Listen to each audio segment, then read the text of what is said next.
Rewinding back to the time of the VHS tape.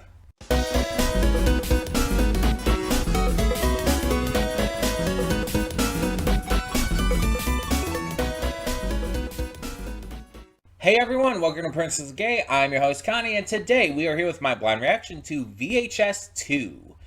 So, this is the second in this series of horror anthology films. And the first one was pretty good. It was pretty unique, having a take on things with each of the anthologies being a different tape that these guys are watching and all. With the focal point itself being kind of another part of the anthology, showing its own horror aspect as well. And I'm definitely curious to see what they can do going forward with this. And I've heard a number of opinions on which of these movies is the best. So I don't know if for me it's gonna like kind of go up from here, if it's gonna go down, if it's gonna wave around. I don't know. I feel more than likely the latter option's probably pretty possible, probable even, because it just I feel like that's most movie franchises with a lot of films for me. It's just like it just kind of goes back and forth. Some of them I really like, some of them maybe not so much. The MCU obviously comes to mind with long running movie franchises. But yeah, I'm definitely interested to see more of this because this series has also spawned multiple like full length spin offs based off of their varied anthology parts. Different stories in these have had full length spin offs, and part of me is curious to see like what more can come of that alone. Um, my hair is not cooperating right now. But yeah, on top of that, I like horror, so I want to see what they do with this. I want to see like what kind of different stuff we're going to get this time, what the connecting factor is going to be to it all, etc., etc. This is a donation reward, by the way, for Venom as usual. And yeah, I'm definitely looking to have a pretty good time with this. And there's one last thing I want to bring up before we get this going. It's something I've actually noticed and really like realized, I guess is a better word, in the recent year or so. So just a little fun fact about me is that I used to be like exceptionally critical of horror films because I was like this kind of person who believed that horror films had like one major rule to them that they had to follow in order to be considered good. And that major rule was that they had to be to some degree scary. And that scariness doesn't have to like be the same kind of thing. It can be through jump scares, it can be psychologically scary, etc., etc. But in some way, shape, or form, it has to be scary. And I was extremely critical on horror movies to the point where I was like really aggressive for calling myself someone who enjoyed horror films. I was really aggressively against a lot of them. Um, just for no real other reason than because I didn't find them scary. And I would even like talk about how I didn't find what was I gonna say there? Most horror films like frightening in any way, shape, or form. I found most of them to be very boring. And so I kind of came across as like this almost snobby elitist, but without a valid reason to be a snobby elitist, you know what I mean? Like I hadn't even seen like a huge amount. And this was before Venom, this was before you started requesting a lot of these for my reactions and all. So once I really started getting into a lot more of them, I started to mellow the fuck out on my opinions regarding horror films. Um, just in general, as well as, specifically on my, like, pompous distinctions for them and all. I went from a point of, like, being very strict in regards to how I viewed them to being a lot more loose. And I think it's just helped me enjoy the movies a lot more. Because basically the way I was acting was like one of these kind of critics who view a movie only from a critical lens. And I'm not going to lie, I do have a problem with that. And I've talked about this before. I believe that if you go into a movie like not only expecting to, but actively trying to view it from a critical lens specifically, then you're already going in without like expectation to truly enjoy the film. You're not there to watch the movie, you're there to overanalyze the movie. And I feel like that's an actively bad way to watch a film. Because it gives you a corrupted view of the movie. It makes you see the film in a way that it's not meant to be seen. And so I actively do dislike that. But the thing is, I kind of used to be that. And so I changed myself. I realized that I wasn't really having fun watching movies that way. And so, again, especially when you started requesting these a lot, Venom, specifically horror films, that's when I started to enjoy them a lot more because I started watching more for the fun of it.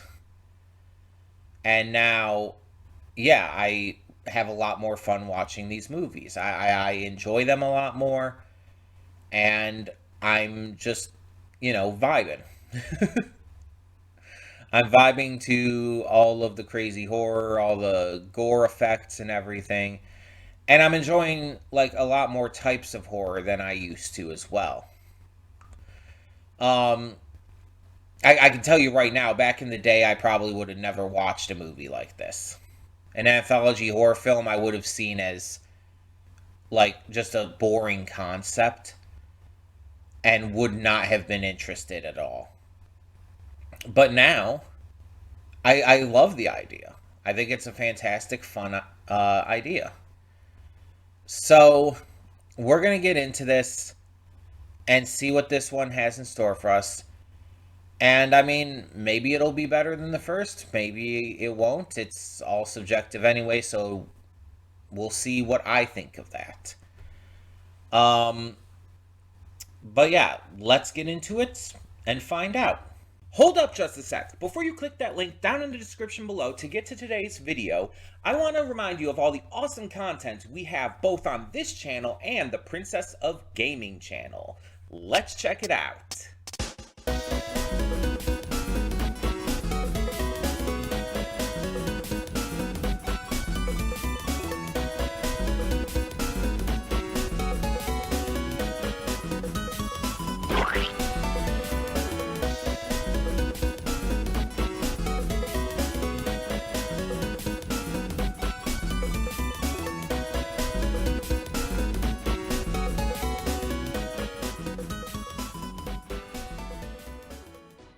And we are back, and we'll begin with spoilers in 3, 2, 1, now.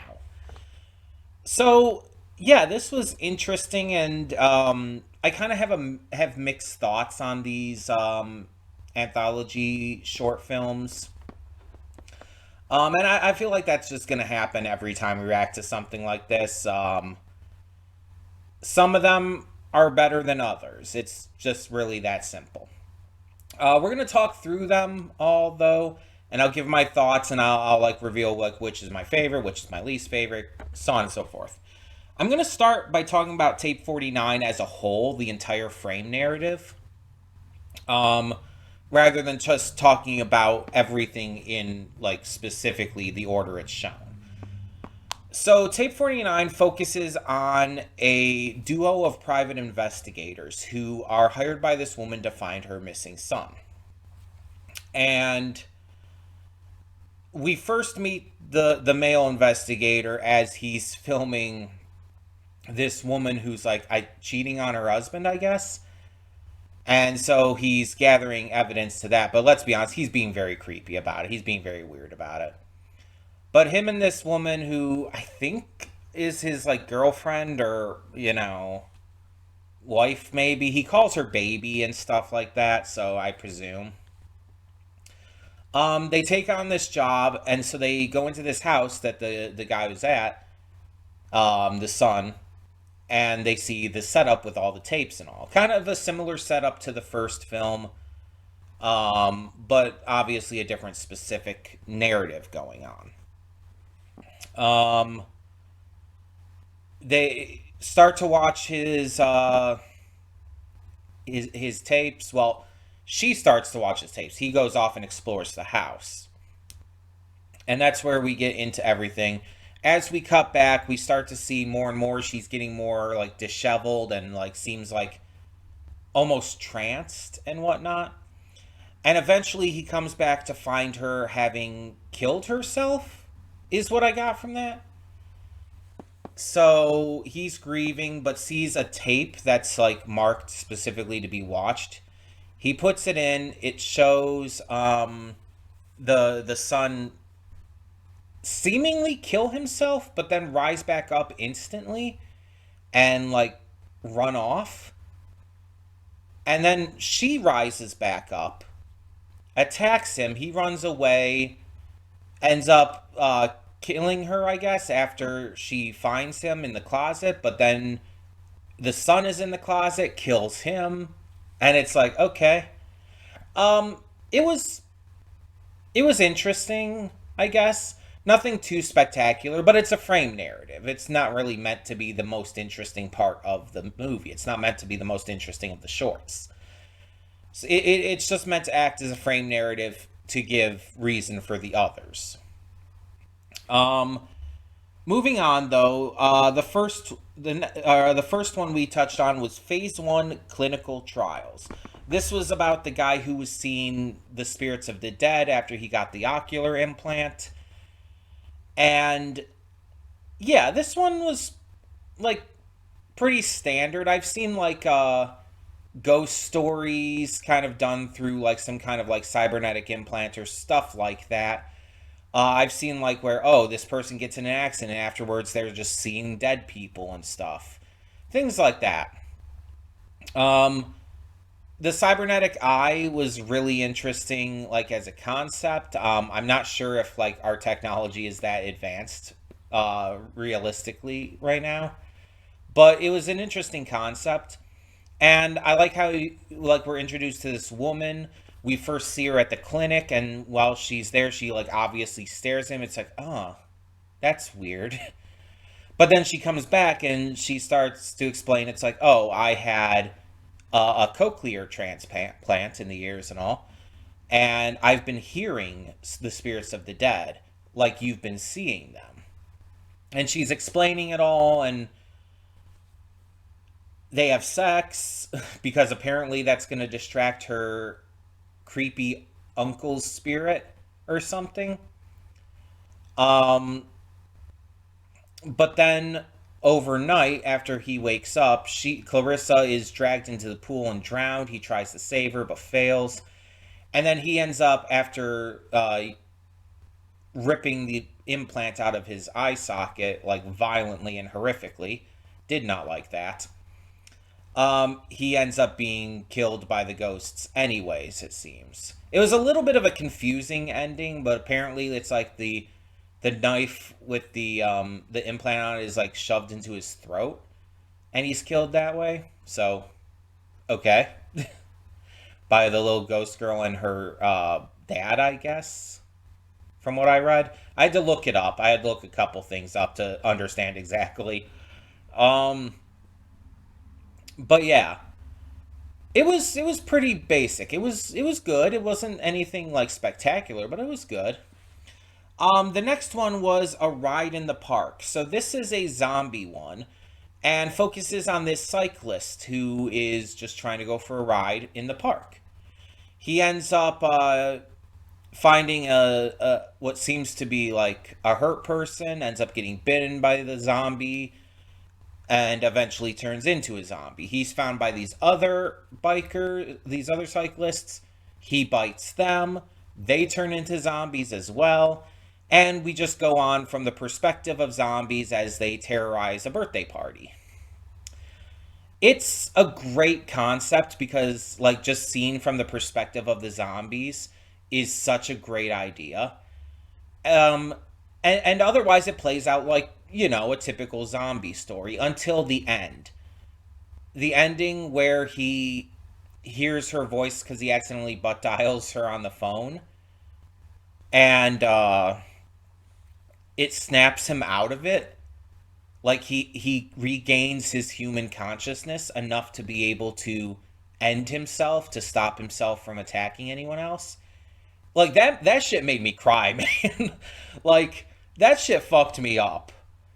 Not only do you have like a really creative, like fascinating concept with the zombie perspective, but then you touch on something that, like I said in the reaction, is a concept I've always thought about whenever it came to zombies. Whether it be The Walking Dead or Train to Busan or whatever else, whenever I see a zombie film or a zombie series or whatever else, and when I see a zombie, I always wonder, again, unless we saw what their life was like before, I always wonder, what was their life like? Who were they? What were they into? Etc. Etc. It's just something that I always think about. I've heard like some people say the same thing, that they always think about who the zombies were. And then I've heard some people say like they don't get that. Like, why would you think about that? Um, but it's like it's just how my mind works. It's instantly like where my mind goes when I see something like that. It's like, who were they beforehand? And so this actually like showcases that. But you also see like the fact that his consciousness is still in there. Something else a lot of people have thought about. It's like when someone becomes a zombie, um, presuming they hadn't died ahead of time, does their consciousness remain in there while their bodies are like kind of autopiloted, basically? And in this case, that seemed to be what was going on. His body was being autopiloted while his consciousness was kind of locked away, and it did come out because of hearing his partner's voice, and allowed him to have enough clarity long enough to be able to stop himself. It actually kind of reminds me of like one part from the movie Get Out, Jordan Peele's Get Out, where something similar happens. I won't like specifically say the details in case you haven't seen Get Out, but there's something very similar that happens at a point in that movie. We also had Safe Haven. So this is the cult one, and apparently this short was actually critically acclaimed. This one was like really well received, and this is about the news crew who convince the cult leader to allow them into his commune so that they can get you know footage of it and everything. And obviously, the reason they want to do so is to like kind of like act as an expose for this cult. But they convince him that, oh, we're doing it to try and give an unbiased look. Obviously, he called through their bullshit quite quickly, because when they actually get there the day of, it's very quickly revealed things are not quite. It seems like things were prepared, you know? And once things really start happening and people start dying, it's like, oh yeah, they were always going to die as well. The camera crew was always going to be like killed as well. Always going to be a part of it. But it's like it starts to reveal some like really terrible like horrifying cult shit, like the fact that the father, as he's called, um sleeps with like the women and children and everything to free them or whatever, and it's like, just that's just really fucked on a number of levels.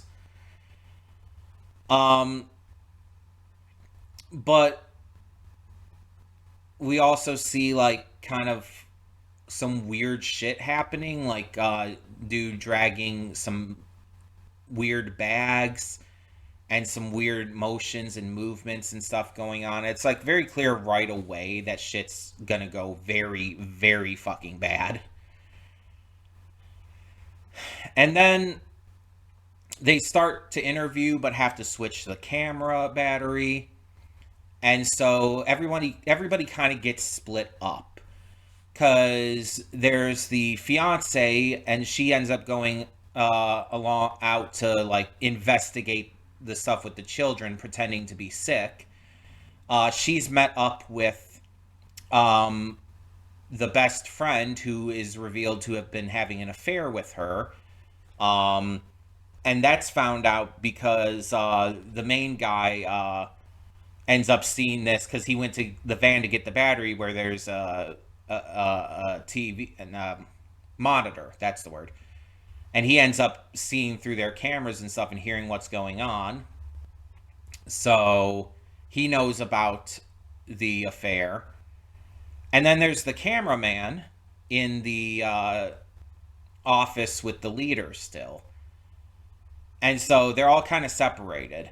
The cameraman ends up getting killed by the leader because he keeps interrupting him while he's giving this like announcement via the PA system. Um, the fiance and the best friend are kind of like separated, and they're each taken. The main guy, the main interviewer, ends up getting captured and shot in the head and killed in front of the best friend, who apologizes before the main guy dies. And the fiance is taken by by the women, because she's pregnant and is, going to give birth to Baphomet. So that's fun. It is definitely Baphomet, by the way. um but she ends up dying during birth, because Baphomet forces its way through her stomach and everything, like pretty gruesome, and instantly killing her. The one dude, the best friend, ends up like running out, getting in the van and driving away, but is attacked by Baphomet and presumably killed. We don't actually see, because at the end he just starts laughing after Baphomet calls him like daddy or whatever. Because technically speaking, I guess, because she was pregnant with the best friend's kid and all. So yeah, crazy demonic cult shit. Um, Really wild, really intense, and it's like the followers ended up coming back as well, everyone who died ended up coming back as like these zombie like creatures. It was pretty crazy. The only exception is father, who didn't come back because his entire body literally exploded. So yeah, I guess he really couldn't have come back from that. But like we even see like the main guy, the main interviewer, even came back. Oh, and the girlfriend, the fiance, she didn't come back either. Um, but pretty much everyone else did. Even like everyone who committed suicide, whether they shot themselves or took the poison or whatever. It's like, yeah, all kinds of crazy shit. The actors did a good job. There was a lot of like intensity and creepiness to it. It was really well done. It was really well done. And then, of course, we had the final one, which is Slumber Party Alien Abduction. This one was, I think, the most confusing in terms of how it was shot.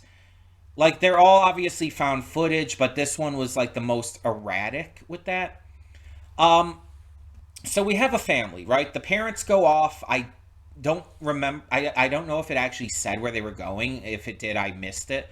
But they're heading off, and there's these. I think there's two sons. Either that or it was a son and his friend. And then there's the sister. But the two boys are there with the dog, playing around, being goofs. Their friends end up coming over while the sister's boyfriend comes over. The kids end up like pranking and just being weirdos. With the sister and her boyfriend, like pranking them and just being kids. Um, the sister and her boyfriend are probably like 16, 17. The kids are probably like around 12, maybe 13. But they like, throw water balloons and squirt them with squirt guns at the lake. And there's something in the water, you see, but it's very brief and you don't get a good look at it. They end up spying on the sister and her boyfriend when they're about to have sex, and then go in and start blasting music and everything. And they don't seem to notice when this like really loud noise and shaking happens. I don't know how they don't notice, but they don't. Um, Either way, like the sister and her boyfriend get mad and everything, and like the kids kind of get in trouble. But sometime later on, the kids are asleep, except for one who I guess is masturbating because okay, I mean, yeah, the kids and teens will do that, like sure. But the sister and her boyfriend are like gonna prank back by sending the dog in with a camera, and they start this argument, but then things start to get weird. The shaking happens again, and then the aliens just come in and start to invade and start to abduct everyone. Um, the dog and one of the kids is taken in like they're in the sleeping bag, taken to the lake. We actually don't find out what happened to the other kids though. Like we only know what happened to that one. So the other kids are either like drowned in the lake or abducted. But the sister and the boyfriend and the kid who gets resuscitated from nearly drowning get away with the dog. Um, there's the entire thing with the police. Apparently, there was no police. Apparently, it was just the aliens like tricking them. Did not get that at all. I thought the police were there and didn't just like kind of disappeared like they were abducted or something. Did not get at all that that was supposed to be a trick. But the boyfriend is abducted. The sister and the brother make it to the barn with the dog. The sister ends up getting abducted, trying to get her brother to safety up in the loft area. But the aliens manage to find him there. He's taken with a tractor beam while the dog falls out of the barn and like lands with critical injuries on the ground before dying before our eyes because thanks. Definitely wanted to see a cute little doggy die. Like that makes me feel good. This one was like you could barely tell what was happening. Like you got the gist of it, but the camera movements, because most of it's like strapped to a dog, the camera movements are extremely erratic.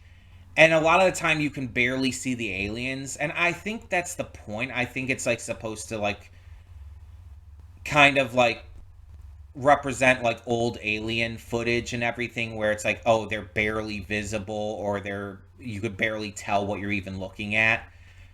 But it just came across as very like confusing. And even if that's the point, it left me scratching my head as to like halfway what was happening. I had to look it up to like know everything that was exactly going on. Like I couldn't tell what was happening most of the time with like the kids and everything. Where did those other two kids go? I mean, I guess we technically don't know. Um, but it's just like, yeah, there was a lot happening and a lot that we couldn't really see well enough. So that was my kind of issue with that. Um, if I had to say what my least favorite was, it would probably be Slumber Party Alien Abduction. It was too erratic. It was way too confusing. I couldn't get into it because I couldn't really tell what was happening most of the time. And honestly, it felt weird to me. It just didn't feel like it was exactly it felt like there was a concept that was thought out, but the execution wasn't thought out. If you want to count the frame narrative, that would probably be my second least favorite, just because there wasn't much to it. Outside of the three other main shorts, though, I would say my favorite is A Ride in the Park, the zombie one and everything, because of the amazing concept of having it be from the zombie's perspective. That was phenomenal. But also the ending that made me cry. It's like that really got to me. Like that really affected me in a way that I wasn't expecting, but like I loved. Like it just like that was fantastic.